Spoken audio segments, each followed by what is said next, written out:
this was such an interesting experience for me because I got photographed, and really similar to your friend, I was expecting, a nice, beautiful aura photograph, but what I got was a low, heavy, muddy red.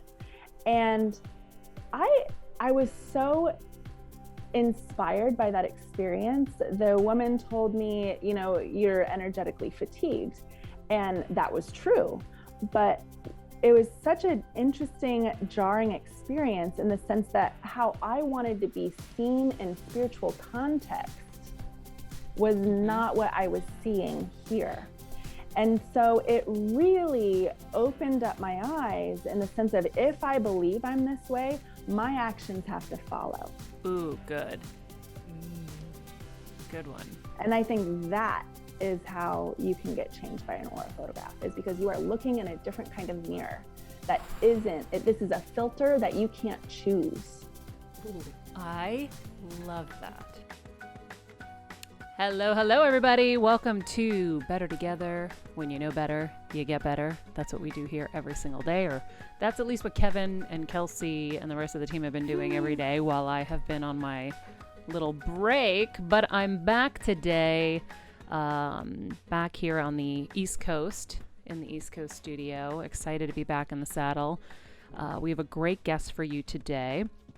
Before we get to that, our quote of the day: notice the people who celebrate your achievements, wish you a happy birthday, get excited about your goals, encourage you to do better without losing your sense of self.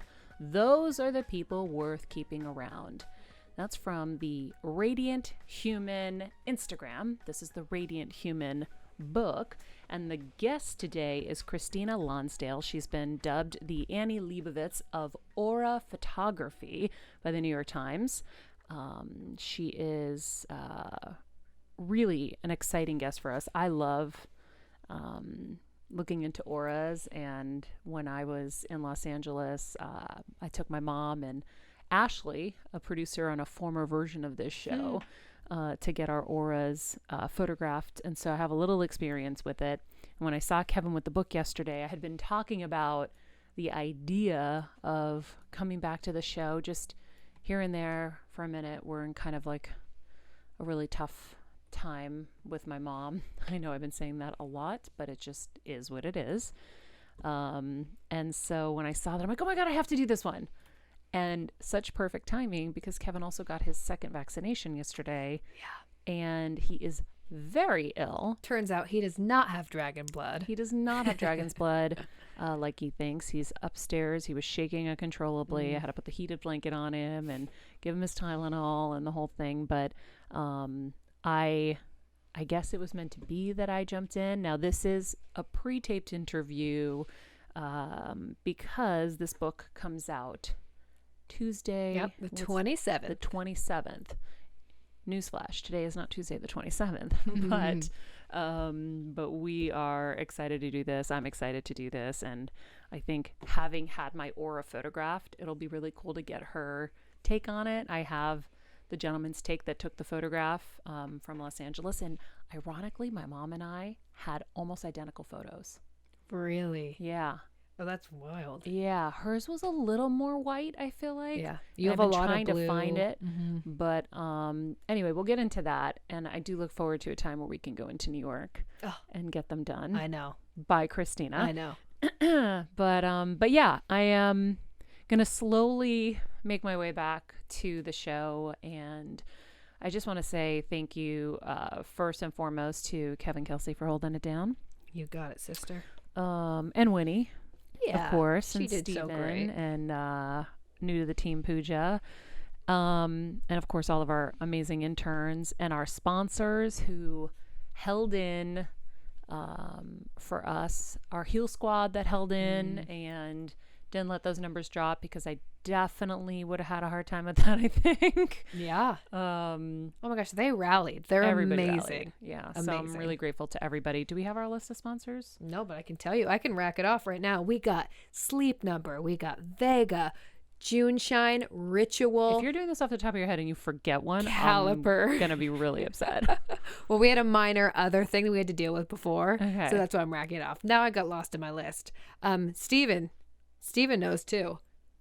Yeah, we got bespoke post, Bespoke caliper, post. finish, moonshine, element, ritual, Skillshare, sleep number, and Vega. Thank you, Stephen. Thank you, Kelsey. You're welcome.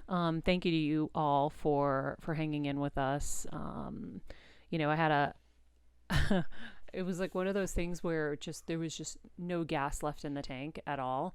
And I've been really kind of beating myself up about it a lot over the last few years. Like, why do I, need these little breaks? And sometimes they're more than a little. And it hit me when I was in LA. And if anybody hears this and you resonate with this, hopefully it'll help you. It hit me at some point. I go, oh my God, Kevin, I was a gas tank on empty. And then I would bum $5 off of somebody. They'd spot me $5. I'd fill up the tank. And then I'd go, and then die again.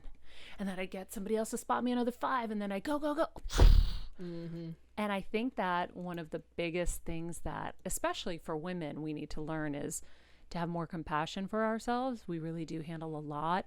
And I think in these days where we do have so much technology and digital and we're doing so much more and we're in the middle of a pandemic that's lasted over a year, there's just so much. Yeah. And then on top of that, if you're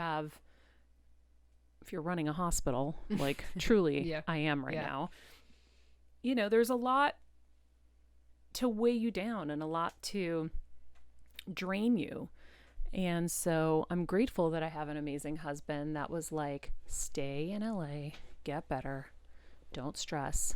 I'm blessed to have amazing friends like Gabby Bernstein, who I reached out to, and she was like, honey, you're not doing your show today. That's it. We are going to put a team together around you and we're going to get you better or whatever. And so, it's, you gotta give yourself a break. It doesn't mean I'm not going to need another one. Because I was saying to Kevin, I go, well, now like we're in this like part where my mom, unfortunately now my mom isn't speaking anymore. She's not waking up anymore. And so all signs point to, those kind of final stages for a glioblastoma patient. I'm still very, very hopeful that she is going to be one of the miracles that we will get to like tell the world about. But I was like, then I'm going to like be a wreck and I'm going to need another break if what they say happens.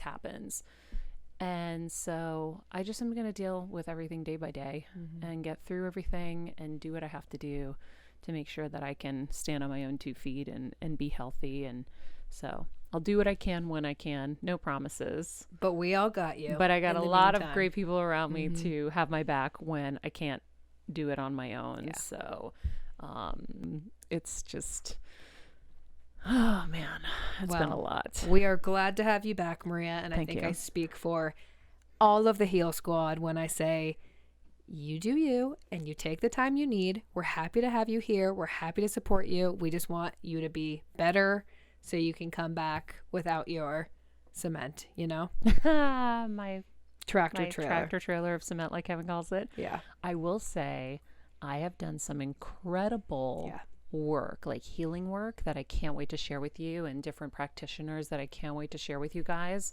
I'm still in process, but there's a somatic work healer that I've worked with that's incredible. I've been working with Tammy Vellicenti, of course, too, who's amazing, and we've had an episode with her on EMDR.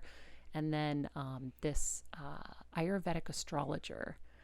Guys, if you haven't had your astrology charts done, especially through the Ayurvedic lens, it will blow your mind. All you give them is your birth date, time of birth, and your place of birth. And they look at how everything was aligned then, and they can tell you, your jaw just drops on the ground at the things that they know. And it's not psychic or anything. It's literally planets and all of that aligned. It's bananas. And a little teaser for you, beginning of May, we actually have Deepak's guy on, who is an Ayurvedic astrologer. No, wait, he's probably the same guy. What's his name? Dr. Suhas. Oh, no. He's amazing. Okay, no, we're kicking him out. We got my guy. We'll get them both. I'm just kidding. I was so excited. We'll use both. So anyway, I do have a lot to share with you guys at some point. But for now, It is probably about 70 degrees out, so we're going to get the show on the road because That's right, Kelsey baby. and I might have an adventure in our future. Ooh. Because it's too nice out not to go do something. It's true. And catch a break. But I'm super excited to dive into this. So like I said, Christina Lonsdale has been dubbed the Annie Leibovitz of aura photography by the New York Times, a Dutch painter on acid by Vogue, and the queen of contemporary aura photography by Nylon. Christina is a visual artist who utilizes the aura camera to read people's auras through her photo lab. Radiant Human. Her work's been featured in the New York Times, Vanity Fair, Vogue, Harper's Bazaar, so much more. Today, we're going to talk about her new book, Radiant Human. Like I told you earlier, discover the connection between color, identity, and energy that is out today. That's right. The Heal Squad, Better Together, are very excited to chat with you today. Christina, thanks for being here. Thank you so much for having me, Maria. You're my first interview back. I'm glad. Thank you. I'm excited. I'm glad this is the first one because I am fascinated by your work and how you kind of came to this place. And so I'd love for you to give people kind of like the quick on your background, because your background would have dictated you going into these arenas. However, you rebelled against these arenas and then you went back to it at some point in your life. And then we'll get into the intense work you did to come up with your kind of translation of these photographs. I think one of my favorite ways to kind of just set the tone of how my upbringing was and what my background is kind of telling a story about my parents. They met because of a goat named Foxy Lady. And my mom was hitchhiking with the goat. She was traveling from California, got as far as New Mexico, and realized that hitchhiking with a goat just wasn't very efficient. Imagine that. And so she stopped by my dad's commune and tried to sell the goat to my dad. My dad didn't want a goat, but he enjoyed her company, invited her to stay a while. And sure enough, they ended up having 2 daughters, a goat herd, chickens, you name it. So, and the commune is named after Lorien, which is an elf village in Lord of the Rings. So that's my dad. So both my mom and my dad are pretty cool characters, I would say. I grew up in a very unconventional setting, but I was also around a lot of woo-woo hippie stuff, you know, and when you're growing up around your parents, you don't really want to become your parents. So of course I rebelled. I mean, that's how you find your individuality, you know, that's how you find yourself through that process, is knowing what is different, knowing what is yours, and then, you know, picking up the pieces through that, trying to figure out what works, what doesn't. And that's basically what I did. I really kind of took a hard left and embraced corporate culture. I wanted a house, I wanted a husband, I wanted a dog, I wanted, 2 kids, that whole thing. And I embraced that fully. But then I got into this almost like quarter life crisis where I realized that was not my formula. This is not what I wanted. It was that kind of the American dream formula. And I shifted and I started doing what I wanted in a different sense, in the sense of finding my own compass and really having that awareness and the discernment to find what was the difference between kind of this utopic idea and what was true for me, what my truth was. And I ended up getting laid off from this corporation, which I actually love. They were great. And it was a wonderful layoff. It was like, I knew it was the right thing for me. I mean, it's never easy to get laid off. It's embarrassing. It sucks. It's scary. You don't know what you're going to do next. But I had almost this epiphany where this was my chance. This was my chance where I could really invest in myself. And I originally had this idea where I wanted to, I was living in Portland, Oregon at the time, and I wanted to build a community. I wanted to create a platform for people to sell handmade goods. If you like an Etsy? Yeah, kind of like an Etsy, like a physical, tangible Etsy, like almost like if Etsy and Farmers Market had a baby. Was that before Etsy came into this world? No, it was during, like, this is Okay. like 2013 kind of Okay. time. And so I went to New York to kind of talk to some investors and check out some makers in Brooklyn. And my friends took me to go get my aura photographed at a really funky crystal shop in Chinatown.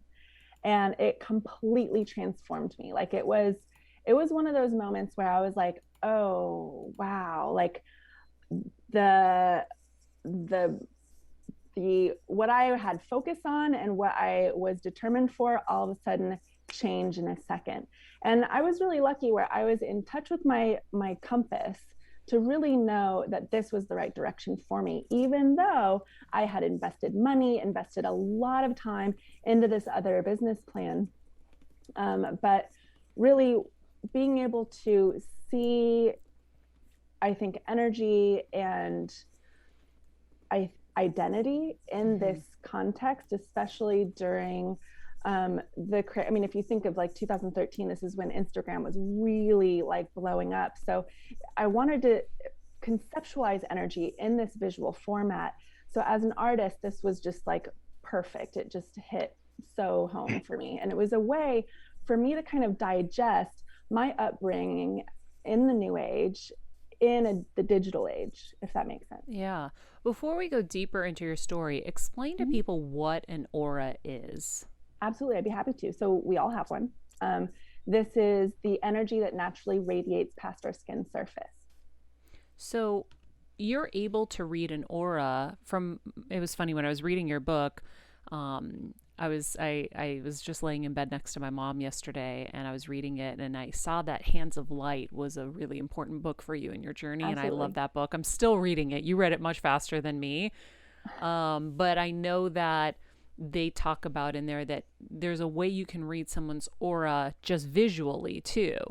Absolutely. So with auras, how do you explain to the layperson that has never dealt with this before or doesn't know much about it, why it's important and how, I mean, is there any kind of science you can root it in to kind of get the skeptic to understand it? Well, I think, there's a lot of different types of skeptics. There's the curious skeptic, and then there's the closed door skeptic. For the closed door skeptic, it's just, I'll see you down the road. It's one of those things where it's like, you're just not there yet. And, we're wasting both of our times. Let's just change the subject, or I'll just see you later. So there's those skeptics, but then there's the curious skeptics. And I really love the curious skeptics. They are, they just want more information. That's all.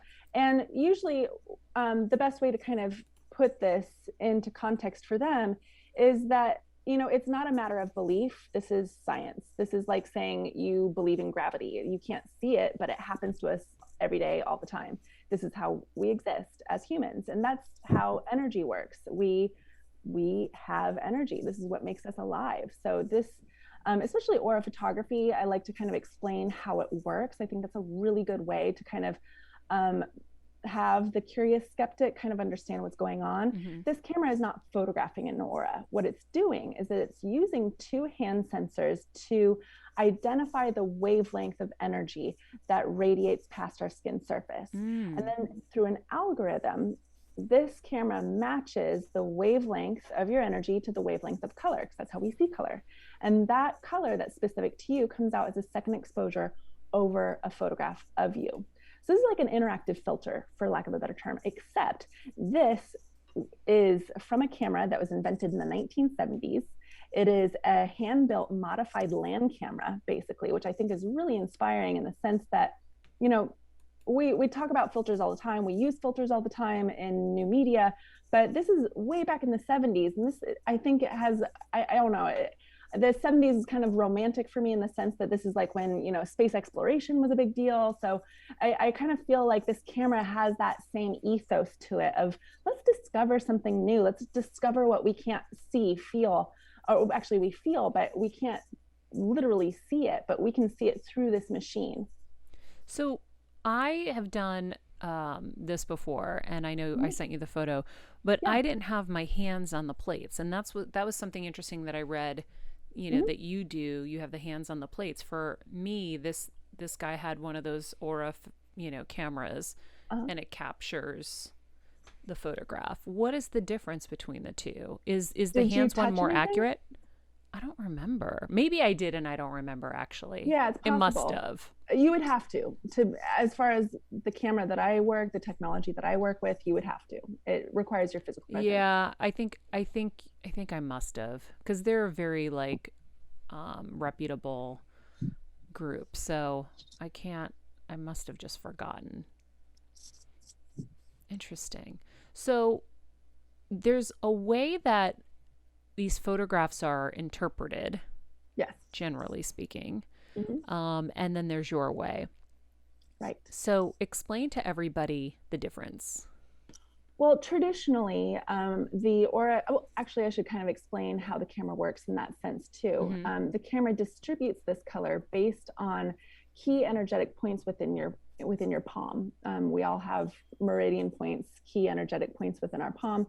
And what this does is camera reads those points and distributes color based off of those points in 3 categories on the photograph. There's one, which is everything above your head, lower left, lower right. Traditionally, these lower corners represent past and future, and then everything above the head is present. As I was playing with the camera, doing before and afters, I didn't necessarily see that this correlated or resonated with me. And so what I did was I did a lot of self-portraits. I photographed a lot of other people, and I came to my own conclusion that really what this photograph is just documenting the present state in different contexts. So the lower left is your internal state, the lower right is your external state or persona, kind of like what you're putting out there. Whereas, your left, your internal is more of kind of what your self is, what your feeling self is. And then everything above your head is your present state, your mental state. So there was another question I wanted to ask you about the, was it Isaac Newton that discovered the colors? Yes. Yeah. Totally. So Through a prism of light. Yeah. Will you explain So that? all you have to do is think of like the Pink Floyd album, right?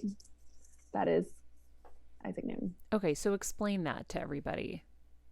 It is white light passing through a prism, and that prism is bending the entire spectrum of light in, red, orange, yellow, green, blue, purple. That's how he discovered them. Yes. Got it. Yeah. And the connection to the auras? The connection to the auras is that these are wavelengths, right? So this is how we see through wavelengths. And so the algorithm within the camera is just matching the wavelength of your energy to the wavelength of a color. I love it. So you were not happy with the current translations of these photos because you didn't feel like they connected with you. Yeah, they didn't connect with me. I'm not saying that's not true. It just didn't connect with me. Yeah, so you went on a journey. And so let everybody know how you kind of came to your kind of definitions of these colors. So the definitions of the colors, I should kind of explain. I have been traveling throughout North America, photographing as many people as I possibly can. So far, I'm at 45,000 images. And through this process, I found incredible consistencies with how people relate and identify with the colors that they are producing with this camera. And this is why I wrote a whole book, because I noticed that there were amazing coincidences. Like, for example, people that photograph with red are generally going through change. Now, this can be an exciting change like having a pregnancy, or, a devastating change like losing your job, or going through a breakup. They all resonate with red. And this is what I thought was really inspiring, in the sense that these are people from all walks of life, all vibrating at a certain level because they are being like almost in the same tone. The same theme is change, although they can be, positive changes, negative changes in their own perception. But that's what I thought was really exciting, is that there was some commonality among these colors that I was seeing. So are you recording this in like notebooks? How are you keeping 45,000 photos organized and figuring out the correlations between colors? And then also, how do you kind of distinguish between people's proper observations of themselves? Because you're also having to really understand, does this person really know themselves? Because if they don't, they're going to give you bad data. Well, that's what this book is about. It's about exploring that. It's about exploring our sense of reality. It's about exploring our sense of self. It's about being able to, have this honest conversation with a stranger, mind you. Yeah. I mean, I think that is really one of the most liberating things you could possibly do, is just be seen by a total stranger and have a conversation about it. That was this kind of one of the most magical takeaways I've taken away from the project, and been so lucky to be witness to that, is that so often the case, you can be more truthful with someone you don't know than even with yourself at sometimes. Yeah. And where people have those epiphanies. I also liked in the book where you talked about how people battle like their colors because they, there's an association with certain colors that people are like, oh, they're enlightened, and we all want to be enlightened. And it was just funny to hear, because when we went in, it was my former producer, Ashley, who took my mom and I, and it was just like a fun girls' day out. Cool. And hers is like red and orange, and she's like, am I going to hell? Am I the devil? And my mom's and I are like, change. What, honey? She's going through change. Oh, but then at the time, remember, she was going through a vast change, Maria. You're right, actually. You're right. Yeah. Well, and then my mom's and I are like blues no, I don't mind. And white and like Ashley. And she's like what the heck? I have angels and I'm the devil. And we were like cracking up laughing. But I think it's so life change. What, honey? Major life change. Yeah, by the way, this is the voice of the ill second vaccination COVID husband upstairs in bed right now. Correction, still have dragon's blood. Sorry. No, Kelsey. I no. know you love it the other way. No, we both saw you shaking in bed, honey. That's not dragon's blood. For a minute. I'm back. A little bit more. Okay. That's fine. Well, thank you for taking the time to be with us, Kevin. I appreciate both of you guys being here. I'm really happy to talk to you guys. Honey, am I doing okay here? First day back? What's the score? All right. Rusty, just picking right up where you left off, like Jordan. All right. Thank you, honey. Appreciate the feedback. And all right, let's get back to it. So, I thought that was really interesting that people are they come in with a preconceived idea of what these colors mean. And what's cool is you're turning it around a little bit, where it's like, yeah, this is what everyone said, but I wonder what that kind of prior observation of colors was based on compared to your 45,000 photos. I guess I'm not following your question. Like the typical interpretation of those colors in an aura, right? Whatever the way it was done, what was that based on? Like, who did that research initially, and how many photographs did they take where they created that mapping, basically? I think generally speaking, it was very closely tied to the chakras and what they represent. So what my impulse was as a child of two hippies was to kind of see, like, hey, let's see if this is true. I have a machine that can document this and see where we're at. And so that's really what kind of pushed me in that realm. And what I did was I used a combination, what I used almost like guideposts, like, and we were playing Marco Polo. One guidepost was, color theory. The other guidepost was the chakras. And me and my subjects were kind of ping-ponging between the two, trying to figure out what was real. Wow. And so were there certain ones that you found were like really, really off? Yes and no. White is a really good example. White, there is this tendency to look at white as being, pure, enlightened, white light. When I started photographing more and more people with white, I noticed that they were not necessarily going through what they would describe as an enlightened experience. They would self-admittedly say, I have too much on my plate. There's so much going on. I'm overwhelmed. And oftentimes that energetic overwhelm would show up in whatever color attribute that white was associated with. So it's like I've never photographed just a pure white aura. What I've found is that there are colorations that are saturated with white. And so that just means that that person is just experiencing a extreme sense of that color. If you think about it, white is every color at the same time. So it's just almost like energetic boom. Like it's a I was laughing last night with Kelsey where I was like, it's like the super mushroom from Super Mario Bros. It just like makes everything bigger and stronger and crazier. So if you have like white and blue, for example, it's like you can be going through a moment in time where you are either being, you know, it's like a high, take a leap of faith or process some a lot of feelings. Interesting. Because blue has a lot to do with trust and emotions. Do you think your aura, did you find that your aura affected your subject's aura? Yes and no. I think because it's more really energy in the room, right? Yeah.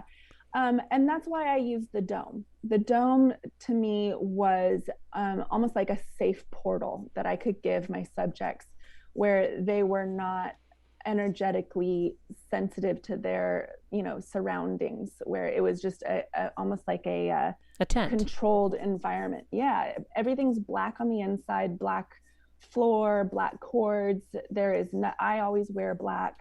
So you're really not interacting with me too much at the time of being photographed. It's very quiet and you get photographed, and the camera itself has a reflective screen on it. So it's literally, you're almost looking into a mirror as you're being photographed. So this has a mirror-like quality in the sense that you are looking at yourself as you're being photographed. So cool. It's less about me, more about them. So since we have my photo, I think we can maybe break down what that is, because I never heard about the quadrants before and what that kind of means. And then I know you had photographed twins in here, and you said that sometimes they have similar ones, but sometimes they don't. What's funny is my mom and I had very similar photos. I couldn't find hers because it's in LA. But hers had a little bit more white in it, I think, like because I just remembered like she was super enlightened or whatever. She had more white in it, but ours were almost identical, which is so funny. That happens more than you think it does, and this is what I see show up for people that are very close. It's literally you're on the same wavelength. Does that make sense? Yeah. And here's the thing that I really want to impress upon people when they're first learning about this is that your energy changes. I mean, I could photograph you the next day and you could totally have a different color. It just depends on your energetic makeup and how you respond not only to your internal environment, but your external environment. So there's a lot of variables here. And that's why photography is so exciting, is that you can actually capture this, you know, in the moment and be able to, you know, save it for later, reflect back on it, or share it as an experience, in the sense that this is really beautiful photograph of both and your mother sharing a common experience. Which we were. We were both recovering from brain tumors at the same time.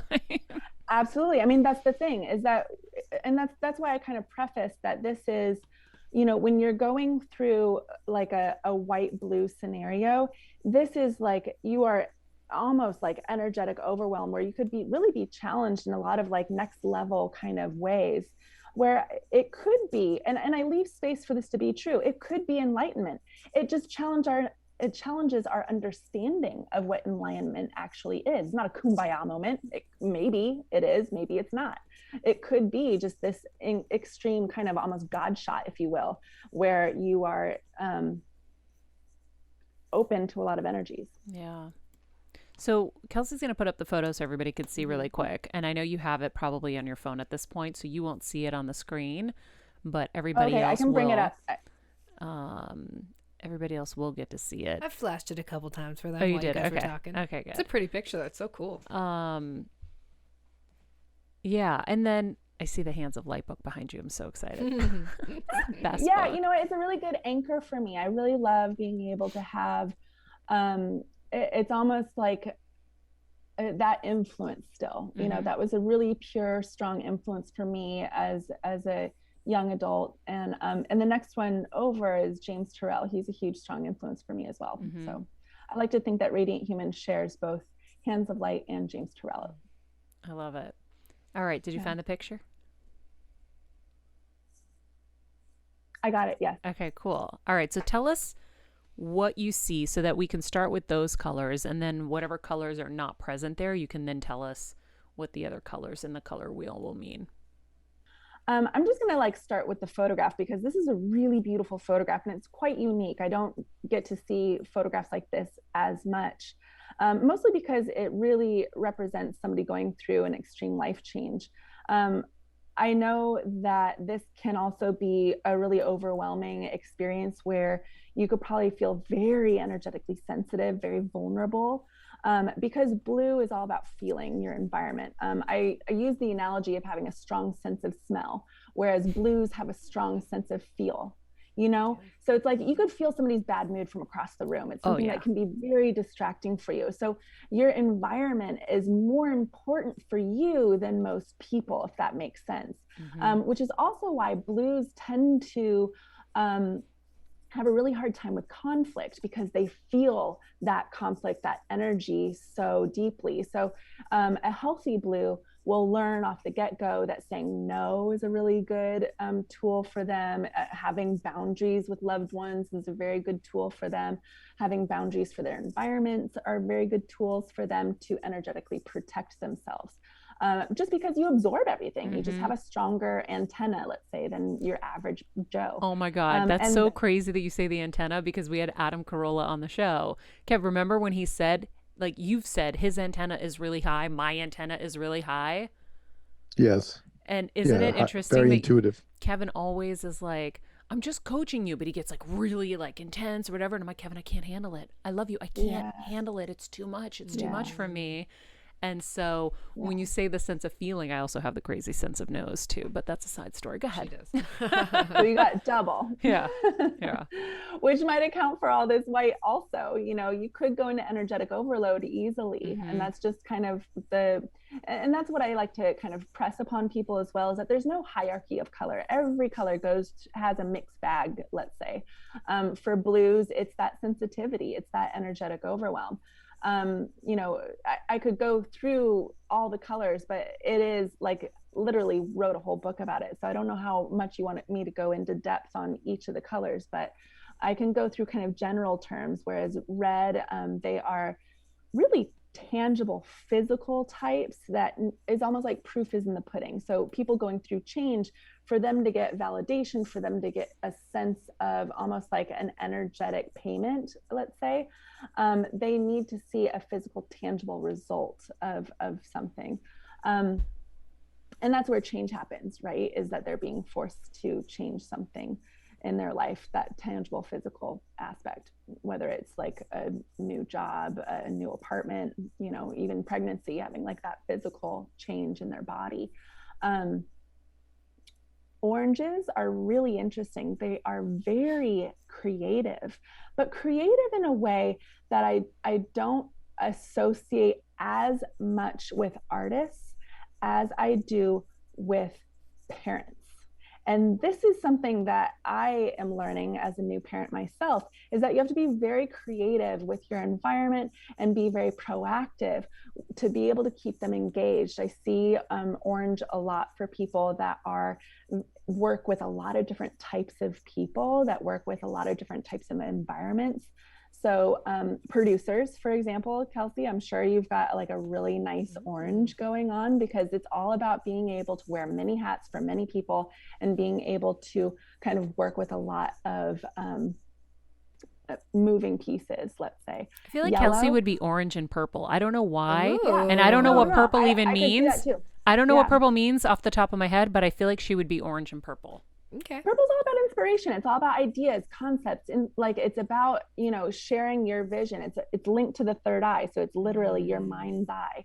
So it is your vision. So when you have a combination of orange purple, it's literally working with others through a vision. That's makes sense. Isn't that interesting? Yeah. I can't wait to get her Very red, but it'll be intuitive, different by the time we do it anyway. True. But That's funny. Is there a constant aura that we carry, or is it just always totally changing? I'm so glad that you asked that, because yes and no. It depends. It's what I call an energetic identity. You can photograph with a common set of colors. For example, I generally photograph with a purple, green, blue combination. Now, there are times when I'm being challenged in a certain way, when I'm stepping into a new role, like this is new for me.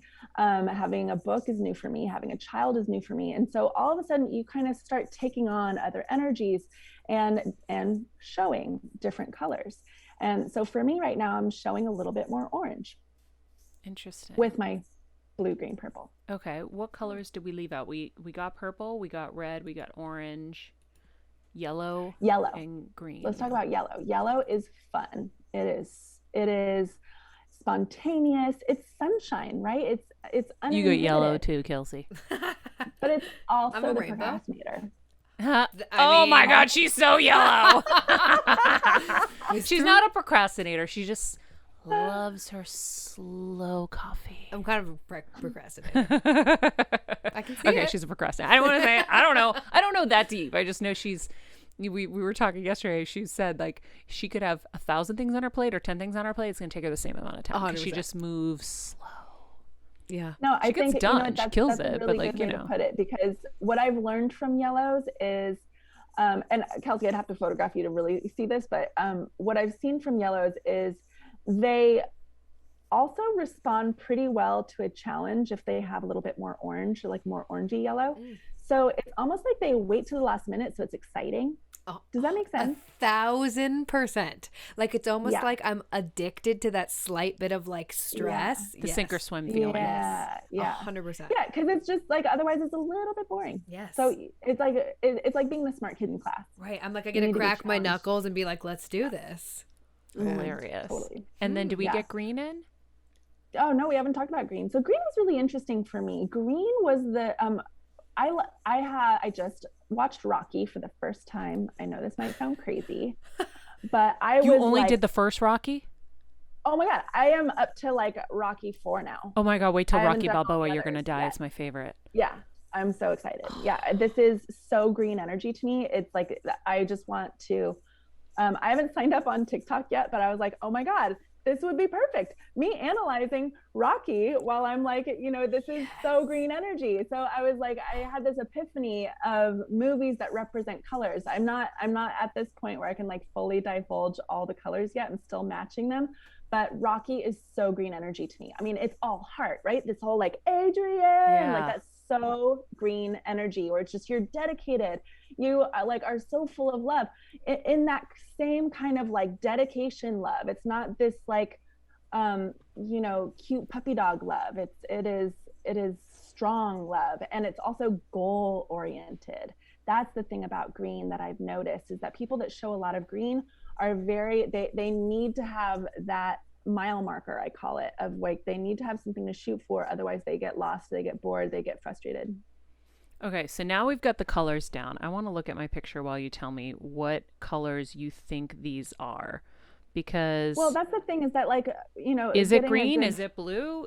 And there's white cracks in places. Yeah, no, I'm seeing white, I'm seeing blue, and I'm seeing a little bit of green. So the thing about white and blue, and this is what I spoke to before, is that this is definitely like, when I've seen people in this state, it is a high vibe adjustment, if that makes sense, where they're being almost like they're just being challenged to either take a leap of faith or process a lot of emotions. That's the best way that I could put it. Mm-hmm. And then when you talk about the past and the future, so you said the past is on which side? Well, the lower left-hand corner. Yeah. And then the lower right-hand corner. Okay, but for you, this is like all one experience. Like I don't see a different set of colors, but if you can open that book, you can see that a lot of people photograph with a lot of different like combinations, let's say. Yeah. When people photograph with just one color, they're in that one unique experience. And again, it's hard to talk about. I don't even know if whoever took this photo is using the same technology that I'm used to. So I do want to kind of set that up. Of course. In the sense that. it might not be distributing even the same way that my camera does. So what do you make of the white circle on my head? I called it my tumor, but that's just hilarious. You know, what I've noticed is that these have traditionally been called spirit dots, where people will, say that these are your angels, which I'm still I'm watching this, because what I think is more accurate is that this is a representation of just a lot of energy happening. It's hard for me to believe that these are actually like angels just like hanging out behind you photobombing. It's really, what it shows me is that this is just an intense amount of energy, which I want to say could be an angel in its own way. Does that make sense? But really what I see through the technology of this camera is that it's just a lot of energy at the same time. Yeah. And then there's like that other set of white dots in line on the other side. It's kind of weird, but I just thought it was funny that it was on my head because I just had a brain tumor removed, but it was from the right side, and this is on the left, which is interesting. Yeah. It's hard to speak to a camera I don't have. So I would say that it's a beautiful photograph, and what an amazing time to get photographed during that time of your life. Getting a brain tumor removed is definitely like what I would call an energetic landmark. Oh yeah. And I think it makes a lot of sense because I was shifting my whole life, my whole career, my whole purpose, the meaning behind my life into what I'm doing now. Wow. When I first got interviewed, I think it was People Magazine right after my surgery, I said, anything I do from this moment forward has to be meaningful or purposeful. Wow. And it's funny because I was doing it without even kind of knowing it. It was just what I was attracted to was this kind of work. And then obviously taking care of my mom and the various people that come into my life with what my mom has that I coach through and help through this as well. And so I found my meaning and my purpose, and yeah, it does accurately explain the energetic overload and how I can't, it's a lot to process everything. So Absolutely. But isn't that beautiful that you found alignment? I think that is also true in my case as well. It's like, once you make that dedication of like, I am here for a purpose, I'm here for good, I'm here to be of service, all of a sudden these things click into place and you grow through it. It's beautiful. It's really beautiful. What an amazing photograph to have to represent that moment for you. For sure. I'm so curious how different yours would be now. I know. Like I know. Yeah. We're going to drive to see Christina right now. Literally. Like, drive to New York. Fuck it. Let's just go. It's only 2.5 hours. Right? Get our auras read. And the spirit dots I read in your book, you talked about your kind of conflict with it. But I have said from this entire journey with my mom that I have been guided towards the solutions for her. Like, it's crazy. I'll be sitting one way and something will tell me to go sit another way, and then I'll see something I didn't see that needed my attention, and I'll be drawn to the solution instantly that even doctors weren't able to give me.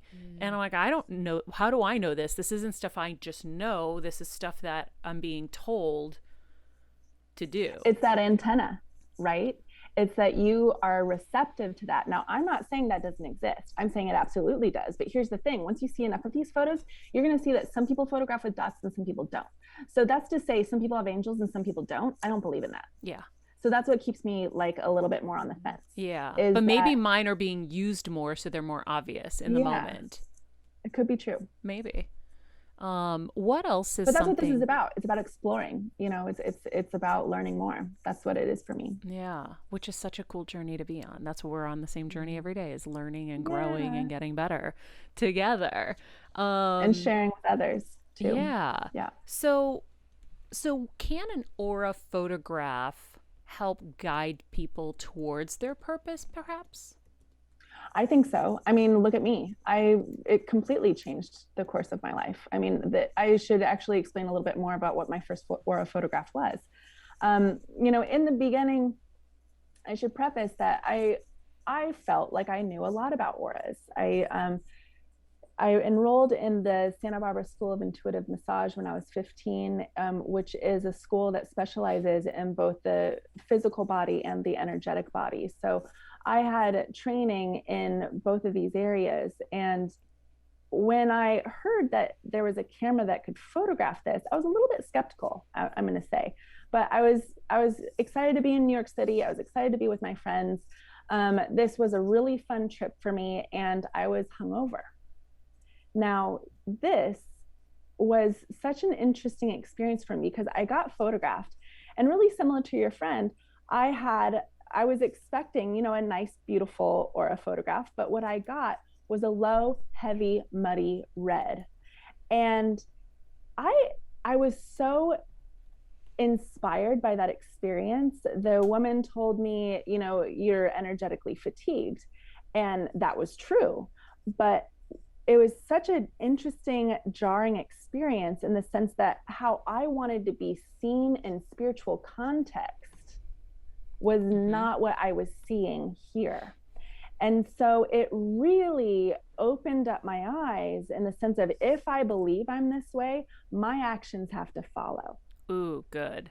Good one. And I think that is how you can get changed by an aura photograph, is because you are looking in a different kind of mirror that this is a filter that you can't choose. Ooh, I love that. I Me love too. that. So I think that people who are listening to this right now are probably like, well, where can I go get mine done? I want to get mine done. So is there a place that you do this from right now? Yeah, absolutely. I do it out of my visit? dome. I travel everywhere. You can find me on my website, which is radianthuman.com, or my Instagram. I'm always posting kind of where I'm going to be next.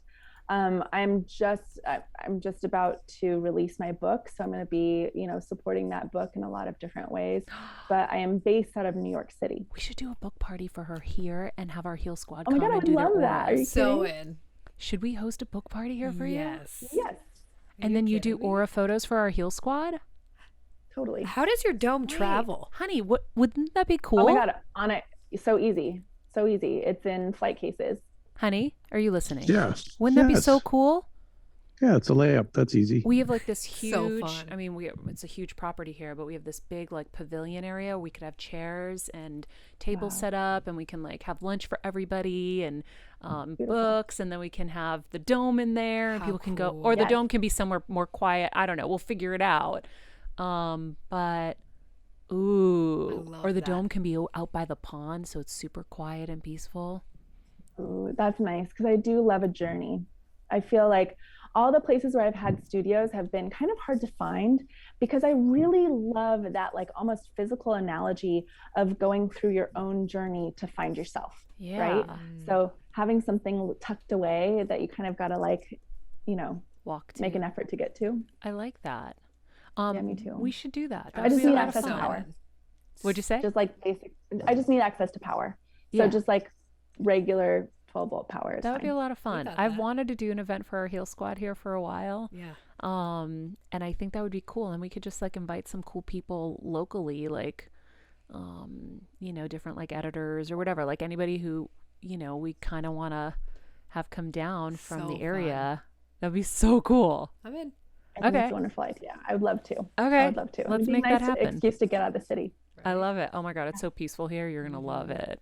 Cool. Well, guys, the book is called Radiant Human: Discover the Connection Between Color, Identity, and Energy. You can find Christina on her Instagram at Radiant Human. Her book is out today, like I said. You can find it on Amazon or on her website, radianthuman.com. And Christina, we're going to make this happen. This is going to be a lot of fun. This will be like our, and we can maybe make it a Patreon event too, where everyone can explain, Yes.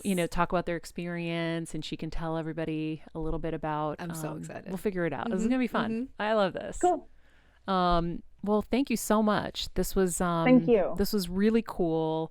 And I love that people can have their moment in the mirror and they can make the shifts that they need to be who they really want to be. Absolutely. I love that. Absolutely. All right, Christina. Thanks. Have a great day. Thank you so much, Marianne. Thanks for having me. I'm very excited about our little book party event that we're going to get to do finally. What a brilliant idea. Guys, So fun. guess who's back? Back again. Back again. That was fun. That was so cool. yeah. Really, really cool. And I love that you had your picture too, because I think it's such a good example for Yeah. everyone to be able to look at and be like, okay. But it's Yeah. like it's always changing. Like, It how rad is, is but that? I did like that it can be consistent too. Like there's you in there, but then it's what you're experiencing that is also going to be the changing part. Like I really will be curious to see what it is like now. Oh, me too. Like I wish we knew. I could have done it when I was out there I know. days ago. I know. Well, now we'll be better because we have our party. Oh shit, that's right. Yeah. Okay, we'll make that happen. We What can make color? that happen like next week. Oh, yeah. like so easy. I'm so in. What color do we think Kev's going to be? Uh, I think like some dark Green. blues up in there. Green. Green. Okay. Like definitely like Rocky. green. Oh, I wanted to ask her if dogs photograph. Like, I want to know if Winnie has an aura. Oh, we'll get Winnie's aura photograph. Hers is pink, so But yeah, I think that would be really, really fun. so fun. All I'm in. right. Well, guys, Can we hire Beth Biv DeVoe to perform? can you please? Belle Okay. Biv DeVoe. I was like, what did you say? Now you know. Killer job. So happy to have you back. Thanks, guys. Glad to be back. Such a queen. Such a queen. queen. Maria, can I have a question for you though? Yes, honey. So when you get this information, like, what do you do with it? Well, You know what I'm saying? You get the photo. She tells you what the photo means, but you know, what do you do with it? I think part of it is validation, right? Like, Okay. like in Ashley, for example, when she sees the reds and the oranges and she's like, you're going through transformation, she knows like, oh, okay, cool. So then anything else that she starts to see, she can kind of trust that the photo is accurate and telling her where she's at. And then she knows, okay. And for her, she knew she was in a massive transformation, right? There are people who are, you know, things aren't as not necessarily. obvious. No. She was not necessarily, Maria. She just knew, like a lot of people, that she was getting the crap beat out of her, Yeah. and didn't have any answers. So that makes sense. Yeah, I think It's you like, kind no, of, you're not crazy. You're not going through crazy. a transformation right now. yeah, it's like when you go to Right. the doctor and you take a test and you're like, oh, see, I wasn't crazy. I knew there was something wrong. I think it validates your gut and your feelings and can kind of direct you based on that, right? Like we always look for external gratification. We look out for external validation. We want somebody to tell us that they see us so that we're like, oh, I'm not crazy. That's what I thought I was, or whatever. Or asshole, why do you think I'm that? I'm not that. So I think it helps kind of give you some satisfaction of your own kind of inner feelings and guidance. And then, like she said, if it doesn't match up to who you think you are or who you think you're portraying, because as she said, like there's the side that says what you're putting out there and then what you truly are. When those are inconsistent with what you believe, then you know you got your work to do. And she had some work to do, obviously, and she, you know, was able to. Sorry, I'm being distracted by Winnie licking her vagina in my face. I was just She just lifted her leg and licked her vagina in my face. Mm. Welcome back, Mom. Winnie, you little bitch. I love like you I so like what much. you said though, Maria. Just you can have that mirror moment, Yeah. right? It's like I just think that's so cool. Yeah. It's like, okay, wow, I got to change that. Or, oh, okay, thank you. That Yeah. I'm right on track. Exactly. Love So it. does that answer your question, honey? And it does. The event is going to be called A Spectrum of Queens. Yes. Can we make t-shirts? Yeah. Oh my gosh. Yes. So in. Winnie, I love you, Winnie. Look at what Jezza. You're the funniest little girl ever, guys. Kevin shaved her body, and because we found a tick that I had to like extract from her shoulder recently, and she looks like those hairless chihuahuas that have like the big poof hair here and like the skinny little body. You shut up, you little bitch. Stop it with Jezza. You are not allowed to talk. This is Mummy's show. This is Mummy's show, not your show. Bless you. Okay, guys. That wraps up me being back. Like I said, everything is kind of, we are in the weirdest limbo, the most painful limbo of our lives. And forgive me, I'll probably be in and out for a minute. But I am still very confident that she is in the running for the greatest miracle of all time. I told Kevin last night, I go, I hope, because it can go one of two ways. It can go the way that, you know, the world traditionally says, or we could have a miracle. And so I keep envisioning her getting up and dancing and smiling and laughing. I keep working so hard to like visualize all this stuff. But if it doesn't go that way, and this is, you know, her soul's journey is ending, I said to him, I go, I hope it isn't like the greatest letdown of, you know, because I'm so hopeful. Yeah. And I'd rather live in that hopeful space. But I hope it doesn't. I'll be the experiment for you guys, basically. Yeah. I'll let you know if it just set me up for the worst pain ever, or. But the thing with you, Maria, is like you're not just thinking it's going to happen. Like you understand that it could go another way. So you're realistic about it, you know. And it's like that's I think that because you're in that space, you're going to be, and obviously, like it's going to go one of two ways, right? But I just think I really commend you for that, because that's really hard to be hopeful, but then also understand. Like, yeah. So, well, and you know, because you see it. Yeah. In person. Like I had family that came down and they're like, oh, I had no idea it was this bad. And I'm like, yeah. So anyhow, guys, thank you, like I said, for hanging in. Heal Squad, I love you guys. If you haven't subscribed on YouTube, please do. You'll get little notifications so you never miss an amazing episode. If you haven't left us a review on Apple Podcasts, I think we're a little dated. I don't know if Kevin has been asking for reviews, but please send us a review. It really helps us and helps people find the show and say, yeah, I'm going to give them my time, because it's a lot of time to give. And as Kevin learned very quickly on this show, you are going to school every day. We are learning and growing every day. And learning and growing every day ain't easy, but it's a whole lot easier when we do it together. Amen. Follow us on Better Together with Maria on Instagram. And if you haven't joined us on Patreon, we go a lot deeper. We have our monthly events that at the $10 tier you can be a part of, like this aura reading event. Right. So join now, be a part of it.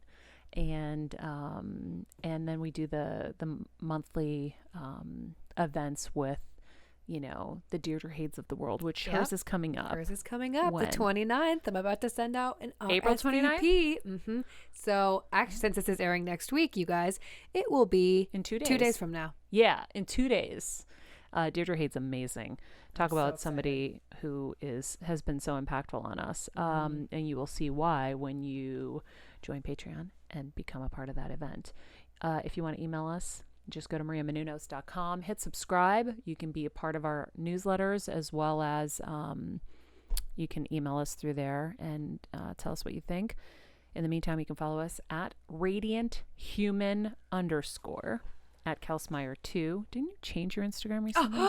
It's the guys, Kelsey Meyer. The producer herself forgot to adjust her Instagram on the paperwork. What is it? Thank you for that. The Kelsey Meyer. It's was taken, but we love thee. Okay, it's Kelsey. The Kelsey Meyer, Princess Winnie. But it's spelled with an H on there. I'm still confused about that. Winnie's it with an H? Well, Kevin's convinced it's not with an H. No, it's with an H. Winnie. Yeah, Winnie. Princess Winnie. Is Winnie the Pooh with an I and not an H? Let's look. No, Winnie's with an H. Well, I think it's with an H. Winnie the Pooh. No, it's not. Oh, yeah, she's not a poo. She's a real poodle. Oh. I have no idea what I'm saying. At Stephen Lemieux Photo, at Maria Menounos, at Better Together with Maria. And in the meantime, be nice people, make good choices, and be present.